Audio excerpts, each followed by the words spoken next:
नमस्कार दोस्तों हमारे पूरे जीवन काल में जन्म से लेकर मृत्यु तक अनेक भूमिकाओं को हम निर्वहन करते हैं। जैसे जब हमारा जन्म होता है तो हम एक बच्चे होते हैं, फिर बड़े होते हैं, छात्र होते हैं, फिर और बड़े होते हैं, हम शिक्षक होते हैं, फिर और बड़े होते हैं, हम एक गुरु की भूमिका अदा करते हैं। और जब चेतना का विकास होने लगता है, चेतना अपने विकास की पराकाष्ठा पर होती है, तो हम एक किसी जन्म में हम एक सद्गुरु भी होते हैं और लोगों का मार्ग प्रशस्त करते हैं। दोस्तों, ये जन्मों जन्मों की यात्राएं हैं। इन भूमिकाओं को पूरा करने के लिए हम जन्मों जन्मों की यात्राएं करते हैं। दोस्तों, तो मैं आपको आज आपके जीवन की विभिन्न भूमिकाओं के बारे में बताने वाला हूं। तो चलिए शुरू करते हैं। दोस्तों, पहली भूमिका है एक बच्चे की भूमिका। एक बच्चा कौन होता है? एक बच्चा वो होता है जो अपने माँ बाप, अपने परिवार पर डिपेंडेंट होता है, पूरी तरीके से निर्भर होता है और जैसा माँ बाप सिखाते हैं, जैसा माँ बाप चाहते हैं, बच्चा वैसा ही करता है। दूसरी भूमिका जीवन की होती है एक छात्र की भूमिका।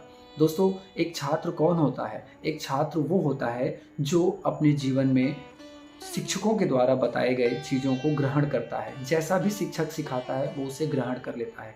जो ग्राही होता है, जो सिर्फ ग्रहणशील होता है कि जो भी आसपास से सीखने को मिल रहा है वो उसे अपने भीतर ले लेता है। और छात्र में एक सबसे बड़ी विशेषता ये होती है कि उसमें थोड़ा सा विवेक जागृत हो जाता है, सही और गलत की परख वो करने लगता है। लेकिन बच्चों के साथ ऐसा नहीं। बच्चों में ना विवेक होता है और ना ही सही गलत की परख होती है। जो माँ बाप बता देते हैं बच्चे के लिए वही सही होता है, वही उसका विवेक होता है। तीसरी भूमिका होती है एक शिक्षक की भूमिका। शिक्षक कौन होता है? दोस्तों, शिक्षक हमारे समाज का पथ प्रदर्शक होता है, हमारे समाज का मार्गदर्शक होता है। क्योंकि शिक्षक समाज का निर्माण करता है, शिक्षक एक छात्र का निर्माण करता है, शिक्षक एक व्यक्तित्व का निर्माण करता है। लेकिन शिक्षक जो होता है वो जानकारी इकट्ठा करता है अपने भीतर और उसी जानकारी को बेहतर तरीके से बच्चों के सामने, छात्रों के सामने रिप्रेजेंट करता है और एक समाज का निर्माण करता है। अर्थात मैं सीधा सीधा कहूँ तो शिक्षक उधार ज्ञान देता है। उधार ज्ञान अर्थात किताबों से ज्ञान ग्रहण किया, क्योंकि वो भी किसी और का ज्ञान है, फिर उस ग्रहण किए हुए ज्ञान को छात्रों को बांटता है, समाज को बांटता है। और दोस्तों, शिक्षक जरूरी नहीं कि वही हो जो स्कूल में पढ़ाता है। एक पिता भी शिक्षक हो सकता है, एक माँ भी शिक्षक हो सकती है, एक भाई भी शिक्षक हो सकता है। जैसे मेरे परिवार है, मेरे माता पिता और मेरे दोनों भाई मेरे शिक्षक भी हैं और मेरे परिवारजन भी हैं। तो दोस्तों, इसी तरह शिक्षक जरूरी नहीं कि स्कूल का ही कोई शिक्षक हो तो शिक्षक कहलाएगा। शिक्षक की भूमिका का निर्वहन यदि कोई ठीक ठीक करे तो दोस्तों एक स्थिति ऐसी आती है कि उसके भीतर आत्मविकास की भावना उठती है, आत्मविकास की प्यास उठती है। और जब उसके अंदर अनुभव ज्ञान की प्यास उठती है कि अब मुझे चीज़ों को अनुभव से जानना है। बहुत उसने शास्त्र अध्ययन कर लिए, बहुत उसने किताबों को पढ़ लिया, लेकिन अब वो जो उसका ज्ञान है, जो उधार ज्ञान है, अब उधार ज्ञान नहीं, वो अनुभव ज्ञान चाहता है। तो वो खोज में निकलता है, किताबों में खोजता है, बाहर खोजता है, लोगों से पूछता है और भटकते भटकते भटकते किसी गुरु के सानिध्य में पहुंच जाता है। भटकते भटकते कोई गुरु उसके जीवन में आ जाता है, कोई गुरु उसे खोज लेता है।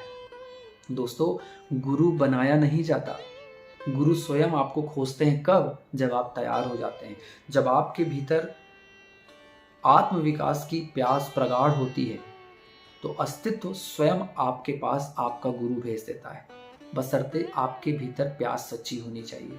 दोस्तों, इसके बाद एक शिष्य का जन्म होता है। जब गुरु मिलता है तो एक शिष्य का भीतर जन्म होता है, समर्पण का भाव पैदा होता है और साथ ही गुरु के द्वारा बताई साधना पद्धति का अनुसरण आप करने लगते हैं, अभ्यास करने लगते हैं। एक शिष्यत्व तो खिलने लगता है, गुरु के कार्य में आप सहयोग करने लगते हैं, गुरु सेवा करने लगते हैं। तो दोस्तों, शिक्षक की इस स्टेज के बाद एक भूमिका आती है गुरु की भूमिका। गुरु की भूमिका क्या होती है? गुरु वो व्यक्ति होता है जो आपके जीवन में आपको सांसारिक ज्ञान तो देता ही है, आचार व्यवहार, अनुशासन, सील, शिष्टाचार, वो सारी चीज़ों का ज्ञान देता है, साथ ही आध्यात्म का भी ज्ञान देता है। आपके आत्म विकास का मार्ग भी प्रशस्त करता है, आपको जो है वो मार्ग दिखाता है जिससे कि आप अपनी आत्मा को जान सकें, परमात्मा को जान सकें। छठवीं भूमिका है सदगुरु की भूमिका। सदगुरु कौन होते हैं? दोस्तों, सदगुरु वे होते हैं जो अनुभव ज्ञान देते हैं। उनको जो अनुभव है, उन्होंने जो अनुभव किया, परमात्मा का, आत्मा का, अस्तित्व का अनुभव, ब्रह्म का अनुभव, वो उसे बांटते हैं, वो उसे देते हैं।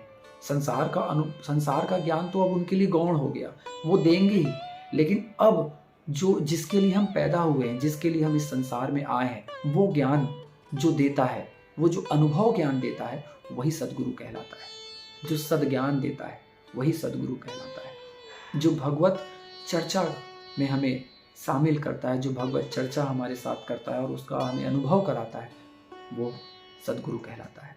दोस्तों, इसके बाद एक भूमिका आती है समर्थ गुरु की। समर्थ गुरु कौन होते हैं? समर्थ गुरु वे होते हैं जिनके पास ब्रह्म का ज्ञान होता है, जो ब्रह्म में लीन होते हैं, जो ब्रह्म तत्व में एक होते हैं, जो स्वयं ब्रह्म के प्रतिनिधित्व होते हैं। दोस्तों, समर्थ गुरु वो होते हैं जो शरीर में तो होते हैं लेकिन शरीर से पार होते हैं। समर्थ गुरु वे होते हैं जो शरीर रूपी गोविंद कहलाते हैं। दोस्तों, समर्थ गुरु उन सभी अनुभवों को कराने में समर्थ होते हैं जो उसने किए हैं। समर्थ गुरु वो होता है जो ब्रह्मांड के सारे अनुभव को कराने में समर्थ होता है, कि वो अपने सानिध्य में ही आपको सारे अनुभव करा देगा जो आप लाख प्रयास के बाद भी नहीं कर सकते। समर्थ गुरु के शब्द में ही समर्थ जुड़ा हुआ है। जो आत्मा का अनुभव और परमात्मा का अनुभव कराने में समर्थ हो, उसे समर्थ गुरु कहते हैं। इसके बाद एक अंतिम भूमिका आती है परम गुरु की। दोस्तों, परम गुरु वे होते हैं जो शरीर में नहीं होते, लेकिन फिर भी जीवित गुरु के माध्यम से वो साधकों की मदद करते हैं। परम गुरु वही होते हैं। जब कोई सद्गुरु, समर्थ गुरु शरीर छोड़ देते हैं तो वही परम गुरु कहलाते हैं, और वो डायरेक्ट साधकों की मदद नहीं करते, वो किसी ना किसी जीवित गुरु के माध्यम से आपकी मदद करते हैं। धन्यवाद।